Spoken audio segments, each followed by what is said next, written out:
ജനാർദ്ദനക്കുറിപ്പാണ്. ഞാൻ നഭോമുദ്ര എന്നുള്ളതിനെ പറ്റി പറയാം.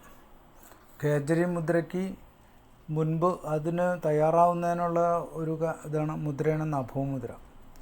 വായടച്ച് നാവ് മേലെണ്ണാക്കിൽ തൊട്ട് ആവുന്നത്ര ഉള്ളിലേക്ക് കൊണ്ടുപോയി നാസിയിലേക്ക് തുറക്കുന്ന ഭാഗത്ത് നാവിൻ തുമ്പുകൊണ്ട് അടച്ചു വയ്ക്കണം. ഇതോടൊപ്പം ഉജ്ജയ പ്രാണായാമം ശാസ്ത്രം ഇങ്ങനെ വായ കൊണ്ട് കുരക്കൊണ്ടെടുക്കാം. എന്നിട്ട് കൺപുരുവത്തിൽ നാവ് എത്തിക്കാൻ കഴിയുമ്പോഴാണ് ഖേജരി മുദ്ര ഉണ്ടാവുന്നത്.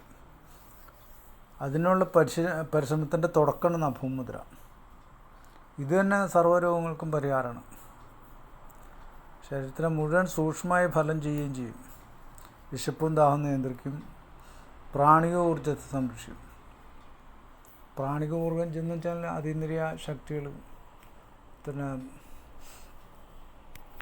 ശരീരത്തിനുള്ള വലയങ്ങൾ, കുണ്ടലിനെ സജീവമായി നിർത്താനും സൂക്ഷ്മ സ്ഥൂല ശരീരങ്ങൾ ചേർത്തണക്കാനും സഹായിക്കും. അത് നാവ് കൊണ്ട് ആ ദ്വാരത്തിനെ അടയ്ക്കുക, കണ്ണ് രണ്ടും നിറയിലേക്ക് കൊണ്ടുപോകുക. അതാണ് അതിൻ്റെ പൊസിഷൻ. സാവധാനം ശ്വാസം വലിക്കുകയും ചെയ്യാം.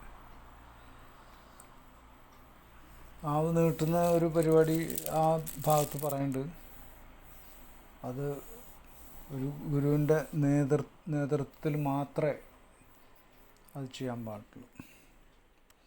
നഭോമുദ്ര പരിശീലിച്ച് കഴിഞ്ഞാൽ മാണ്ഡൂക്യ മുദ്ര എന്ന് പറഞ്ഞിട്ട് മറ്റൊന്നുണ്ട്. അത് കഴിഞ്ഞിട്ടാണ് നമ്മൾ ഖേജരി മുദ്രയിലേക്ക് പോകേണ്ടത്. മാണ്ഡൂക്യ മുദ്രയിലും അമൃതത്തെ ഉൾക്കൊള്ളാൻ വേണ്ടിയിട്ട് നാവിനെ ചലിപ്പിച്ച് ഉള്ളിലേക്ക് കയറ്റുന്നതിനാണ്.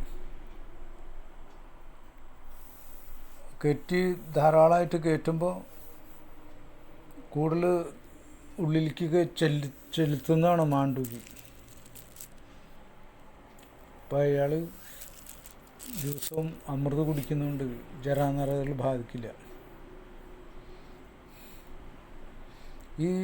ഇതിൽ തന്നെ ഇരുന്ന് ചക്രസഞ്ചാലനം പരിശീലിക്കാം. ഓരോരോ ചക്രങ്ങളെയും ബീജമന്ത്രങ്ങൾ ജപിച്ച് ഇങ്ങനെ ചുറ്റാം.